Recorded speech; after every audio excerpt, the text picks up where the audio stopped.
Here are the controls of your new Skoda Yeti. You'll lock and unlock your remote central locking. One unlock does the driver's door only. The second press will then open all of the doors and the boot. One lock will lock and alarm the car. The second lock will deadlock only and turn your interior alarm off in case anybody's in the car, and then it won't set the alarm going. You need to press them with a good second in between to set them up. You can also open your boot by temporarily turning the alarm off just by pressing and holding the boot button, and then when you shut the boot, everything will be closed again for you. Your rear seat adjustment, I'll send you a video. The only difference between the video that I send you and this is that on the video you will have a little hoop this side to pull, which will fold the seats down. With yours, it's this lever which you lift up, and that will then fold the seats down for you. Just be careful when you do it that it doesn't hit you in the face. So you've got automatic lights and wipers, so leave it on auto, it will do your side and your main, but you can revert back to normal if you wish. Pull out once for your front fogs, twice for your rear. So with your fogs, you do need to be on normal lighting to pull this out. As you'll see, with auto, it won't pull out, so you just twist, and then you can pull out for your fronts and your rears. Otherwise, leave it on auto. You've got electric heated and power fold door mirrors. So you just move the cursor and then use the joystick to move your mirrors.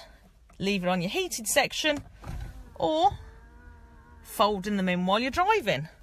Or when you lock the car, if you pop it round there, it will fold them in for you as well, and then you just pull it back round when you're in the car and it'll fold them back out. You've got electric front and rear windows, and you can lock the rear so only you can control them.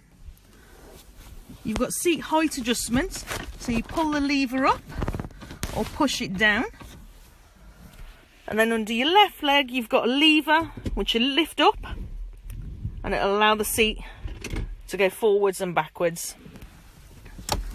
Down on the side of the seat you've got your dial to pull the back seat forward, and you've got this lever which is your lumbar support, which will push out in your lower back to give extra support. So your windscreen wipers are on your right, so you flick it over onto the top here and have it on the top, which will be your auto setting, and you can control the speed of the wipe using the toggle switch. You can then push it up for normal speed or fast speed. Down's a quick wipe. Push it away from you, we'll do your rear wiper, and push it even further away, we'll do the water down the back.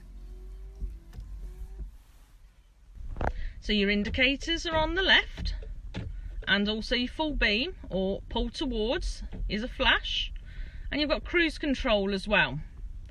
So on the top toggle switch here it says off, and then it will show on. Get up to the speed you want, take your foot off the accelerator and press the bottom toggle switch which says set. You can increase the speed or decrease the speed. If somebody cuts you up and you go for the pedals, you can then resume back to what you was doing. If you temporarily cancel it, you can resume, but if you turn it off and then on again, you always have to start by pressing set. So we've got your dashboard in front of us here. So we've got your speedometer on the right. Don't worry, these aren't flashing, it's just because of the digital camera that I'm using from the iPad.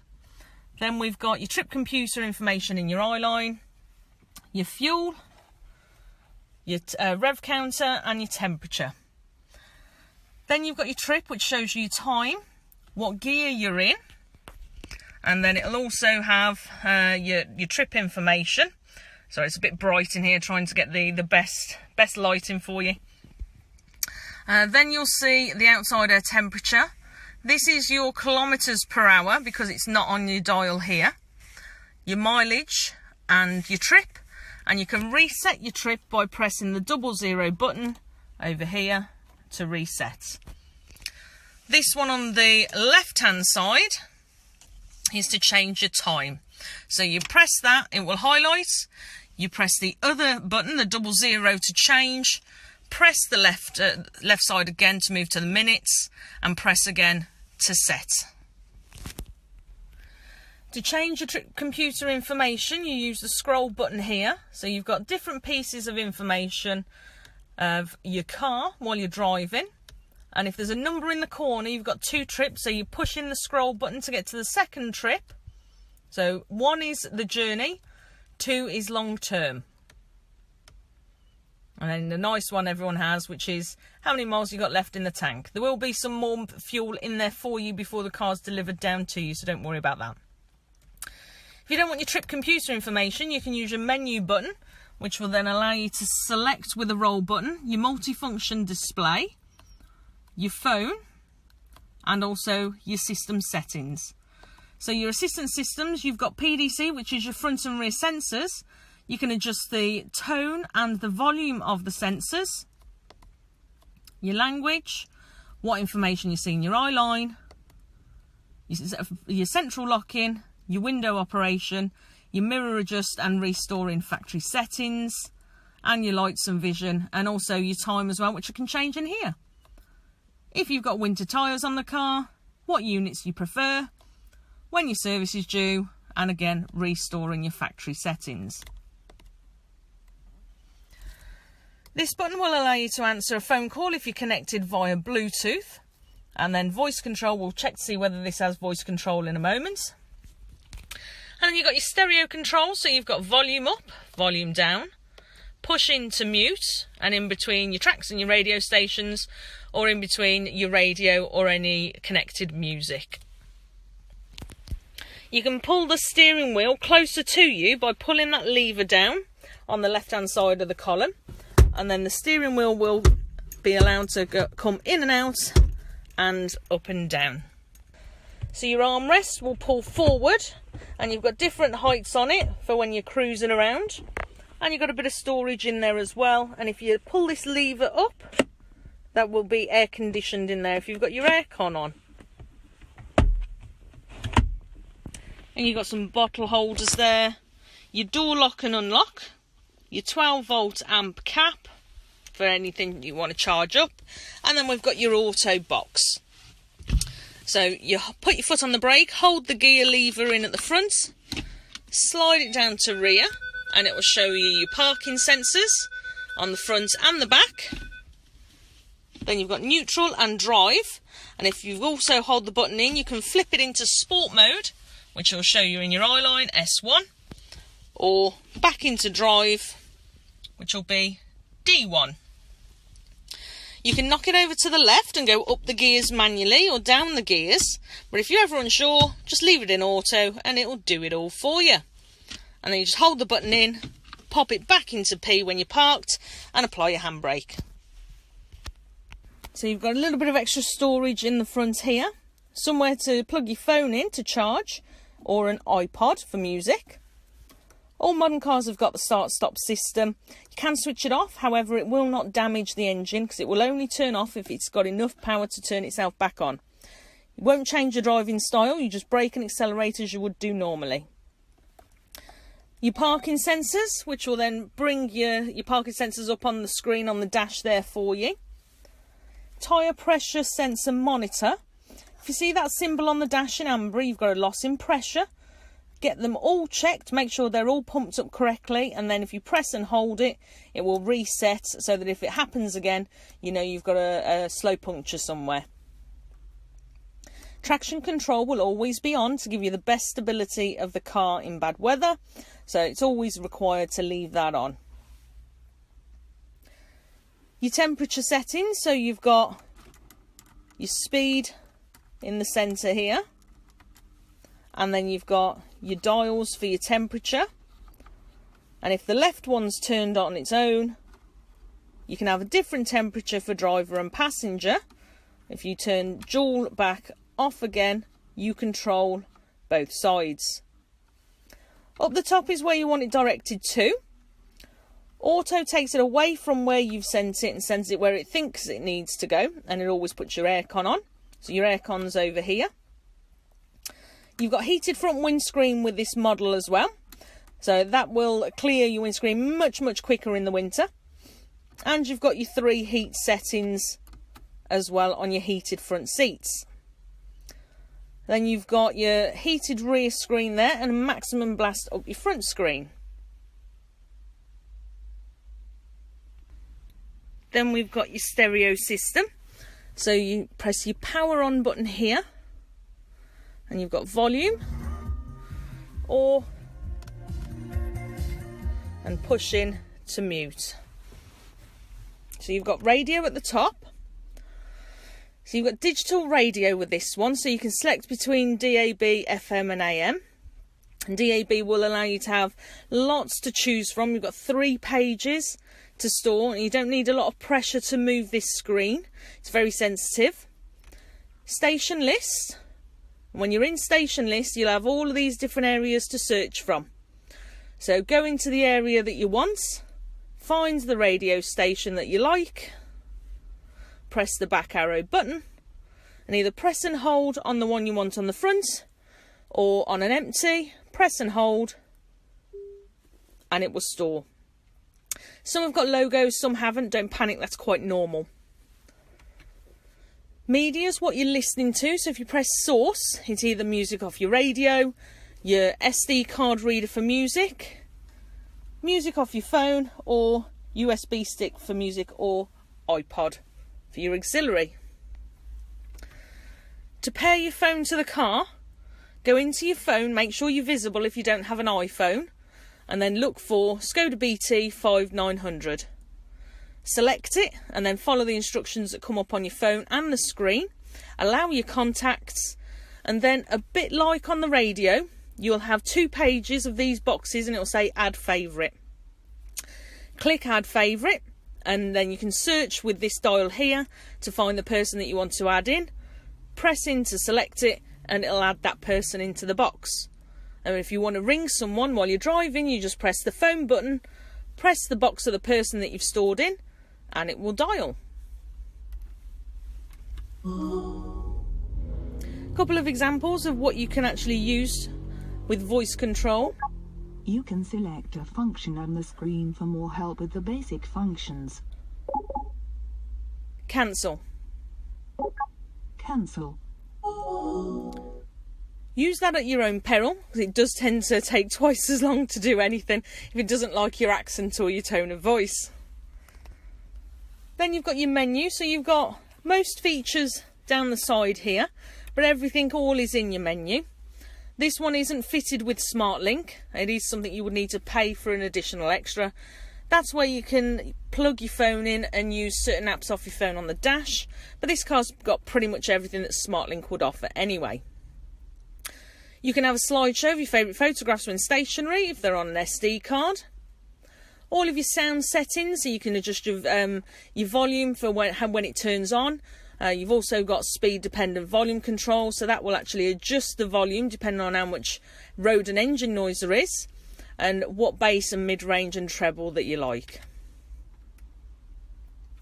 All of your system settings, so you can change the brightness of the screen. You've got a clock in standby mode, which is quite nice. All of your languages. Remove safely, so if you're ever taking your sat-nav app to update it online, you just have to ask to remove the device first safely.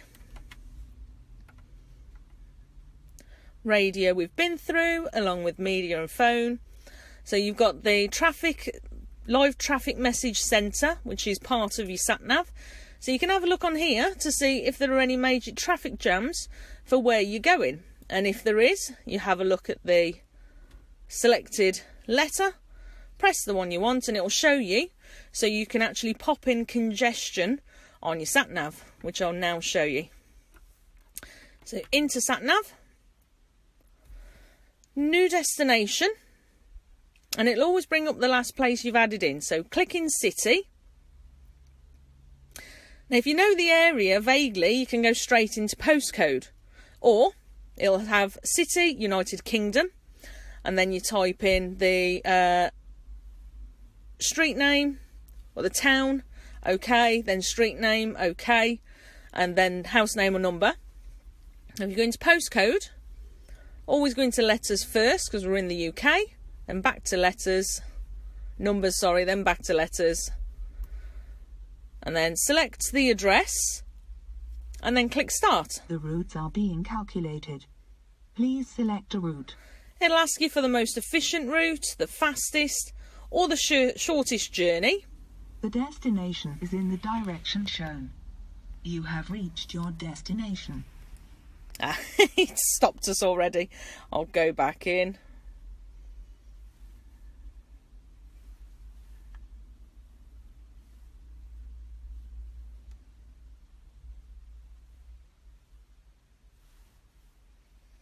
Let's put it a bit further away.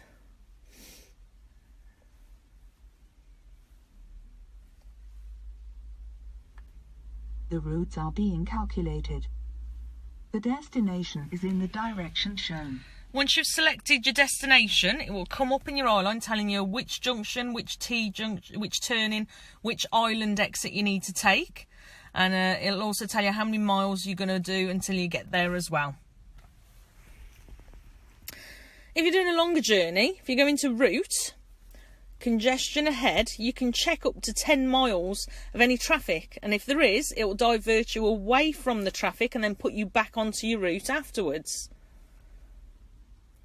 You can stop the route guidance, go into your previous destinations. Points of interest will show you where all of the local petrol stations and car parks and restaurants are. How you want to view the screen, and then your settings. Main one I'll show you is in route options, is because some people do like to avoid certain routes. In new destinations, you can search for other ways. You can actually pinpoint on the map, or you can search via typing in the full address in the front here. So the most popular one tends to be on the address.